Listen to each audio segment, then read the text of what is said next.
सभी छात्रों को नमो नमः। आज की संस्कृत की क्लास में कक्षा 8 संस्कृत दीपकम भाग 3 का पाठ 5 हम पढ़ने के लिए जा रहे हैं, जिसका नाम है गीता सुगीता कर्तव्य।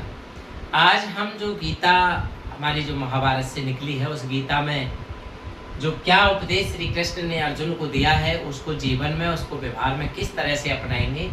तो पाठ के नाम से ही स्पष्ट है, गीता श्रीमद् भगवद गीता, उसको सुगीता कर्तव्य, उसको अच्छी तरह से किस तरह से पठने, सु यानी बहुत अच्छी तरह से, और उसको यानी सम्यक रूपेण करनी है, यानी उत्तम भावेन पठनीय, यानी उत्तम भाव से, हमें ऐसे भाव से जो हमारे जीवन में व्यवहारगत परिवर्तन हो सके, ऐसे परिवर्तन के भाव से कैसे करना चाहिए, हम इस श्लोकों के माध्यम से पढ़ेंगे। हम पढ़ेंगे ही नहीं, बहुत सारी बातें इस पाठ के अंदर देखेंगे। तो चलिए हम पढ़ते हैं पाठ 5 कक्षा 8 का गीता सुगीता कर्तव्य। यह आपकी दीपकम अष्टम कक्षाया संस्कृत पाठ पुस्तकम पंचम पाठ है गीता सुगीता कर्तव्य। कुरुक्षेत्रे श्री गीता जयंती महोत्सव आचरित है।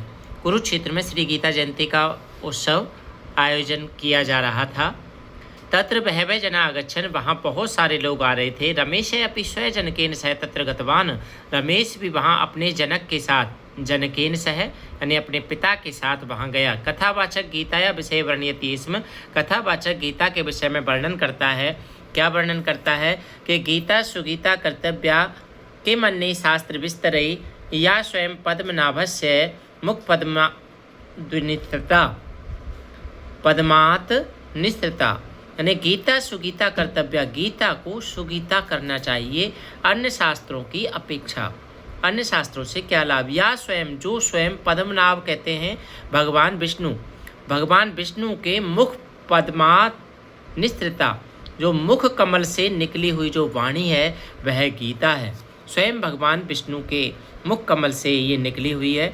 इदम श्रुत्वा, यह सुनकर के रमेश ने पितरम अपृच्छत, अपने पिता से पूछा, पितः, हे पिता, गीता क्या है? कथम सुगीता कर्तव्य, और उसे सुगीता कैसे करें? पिता पुत्र बहुभ्य वर्षेभ्य पूर्व कुरुक्षेत्रे कौरवानां पांडवानां च मध्ये संग्राम अभवत्। हे पुत्र, बहुत वर्षों पहले कुरुक्षेत्र में कौरव और पांडवों के मध्य में युद्ध हुआ। तस्मिन् युद्धे स्वयं बांधवान् दृष्ट्वा अर्जुन युद्धम कर्तुं न इच्छति स्म, उस युद्ध में अपने बांधवों को देख करके अर्जुन युद्ध करने की इच्छा नहीं करता है। तब भगवान श्री कृष्ण युद्ध परांगमुखम अर्जुनम कर्तव्य पालनार्थम उपदिष्टवान, तब भगवान श्री कृष्ण ने युद्ध के विपरीत हुए उस अर्जुन को, युद्ध के परांगमुख हुए उस अर्जुन को कर्तव्य पालन के लिए उपदेश देते हैं। श्री कृष्ण उपदेश एवं श्रीमद् भगवद गीता अस्ति, श्री कृष्ण का उपदेश ही श्रीमद् भागवत गीता है। गीतायाम अमृत तुल्या उपदेशा सन्ति, गीता में अमृत के समान अमृत तुल्य उपदेश है। यहाँ पर श्री कृष्ण कुरुक्षेत्र के अंदर ये अर्जुन है जिसको उपदेश दे रहे हैं। ये रथ से उतर करके अर्जुन हाथ जोड़ करके नीचे बैठा है, आपको चित्र में स्पष्ट दिखाई दे रहा होगा। तरही सुगीता कर्तव्य इत्यस्य क्या आस्य, तो सुगीता ये करना चाहिए, इसका क्या आस्य है? पिता कहते हैं अस्य आस्य अस्ति यत् गीताया अभ्यास सम्यक रूपेण करनी है। इसका आस्य यह है कि गीता का अभ्यास हमें सम्यक रूप से करना चाहिए। गीता उत्तम भावेन पठितव्या, गीता को उत्तम भाव से पढ़ना चाहिए। कार्य क्षेत्रे जीवन क्षेत्रे च गीताया उपदेशा पालनीय अनुपालनीय, अपने कार्य क्षेत्र में और अपने जीवन क्षेत्र में गीता के उपदेश का अनुपालन करना चाहिए। अस्मिन् पाठे वयम श्रीमद् भगवद गीता कांचन श्लोकान पठामः, इस पाठ में हम श्रीमद् भगवद गीता के कुछ श्लोकों को पढ़ेंगे। वयम श्लोकान मिलित्वा गायामः अपि, हम सब मिलकर के श्लोकों को गाएंगे। आपके सामने पहला श्लोक है, दुखेषु अनुद्विग्न मना सुखेषु विगत स्पृह वीतराग भय क्रोध स्थितिधि मुनि उच्यते। यहाँ पर स्थितिधि मुनि किसे कहा गया है? कि जो दुखों में जो अनुद्विग्न मना रहता है, अनुद्विग्न मना का मतलब है विचलित ना होता है, ऐसा मन वाला व्यक्ति, और सुखेषु विगत स्पृह, और सुखों में लालसा से रहित रहता है, ऐसा वीत राग यथा इच्छा, वीत यानी इच्छा, राग यानी आसक्ति, भय क्रोध आदि से स्थित ही वाला व्यक्ति मुनि कहलाता है। धी मुनि उच्यते। स्थित वाला व्यक्ति मुनि कहलाता है। देखिएगा, दुखेशु अनुद्विग्न मना, दुखों में से अनुद्विग्न मना यानी व्याकुलता से रहित मन वाला व्यक्ति, सुखेशु विगत स्पृह और सुखों में लालसा से रहित व्यक्ति, वीत राग भय क्रोध जिसका राग भय क्रोध आदि सब खत्म हो गया है। स्थित धी, ऐसा स्थित धी का मतलब ऐसी बुद्धि में स्थित ऐसा व्यक्ति, मुनि उच्यते, ऐसा मुनि कहलाता है। इसका पदच्छेद, इसका अन्वय अच्छे से देख लें। भावार्थ देखें, यह मनुष्य आपत्कालेषु उद्वेगम न अनुभवती, जो मनुष्य आपातकाल में संकट के समय में विचलित नहीं होता है, उद्वेग में नहीं आता है, यह सुख प्राप्त है, यह निष्प्रह इच्छा रहित भवती, और जो सुख प्राप्ति होने पर निष्प्रह रहता है अर्थात इच्छा से रहित रहता है, यह इच्छा आसक्ति भय क्रोध इन सभी से मुक्त होता है, स मौनी पुरुष स्थित धी कहलाता है।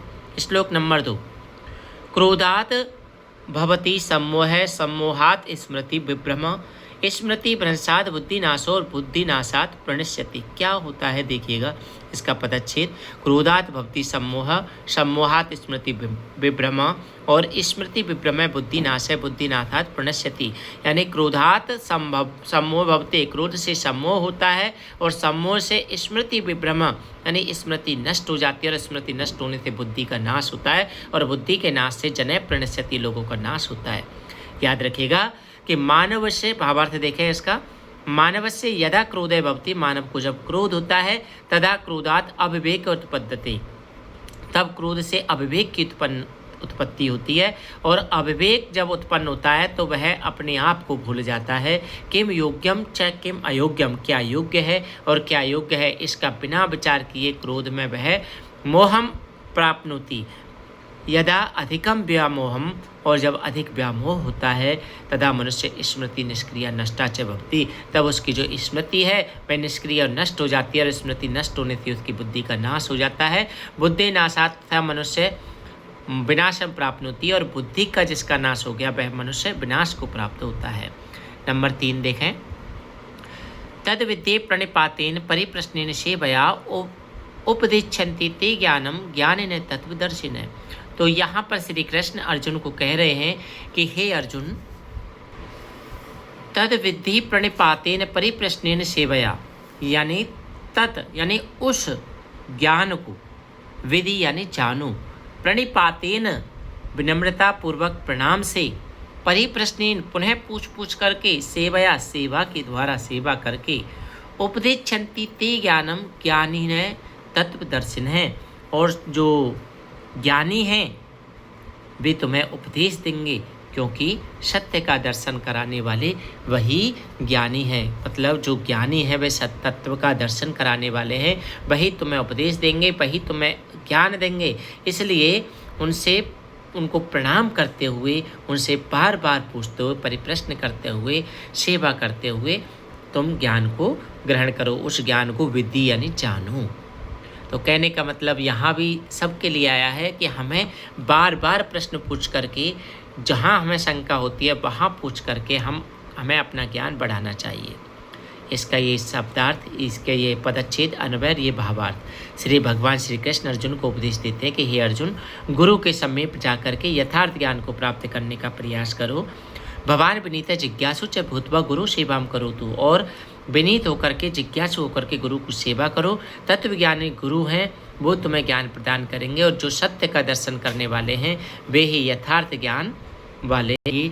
यहाँ पर बच्चे गुरुजनों से शिक्षा ले रहे हैं। नंबर 4 श्लोक, श्रद्धावान लभते ज्ञानम तत्पर संयतेन्द्रिय ज्ञानम लब्ध्वा परम शांतिम आचरेण अधिगच्छति।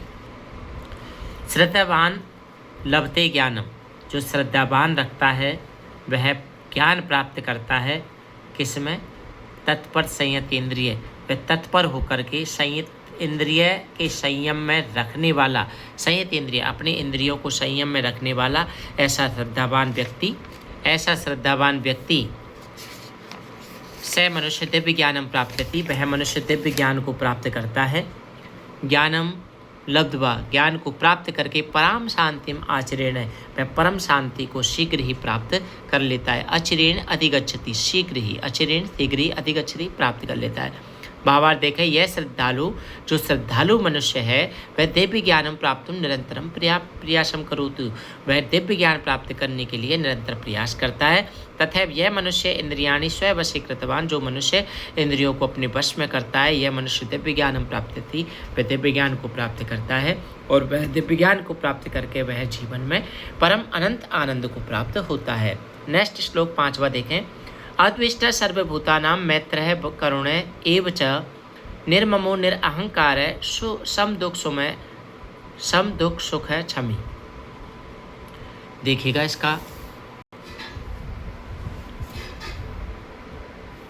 इसका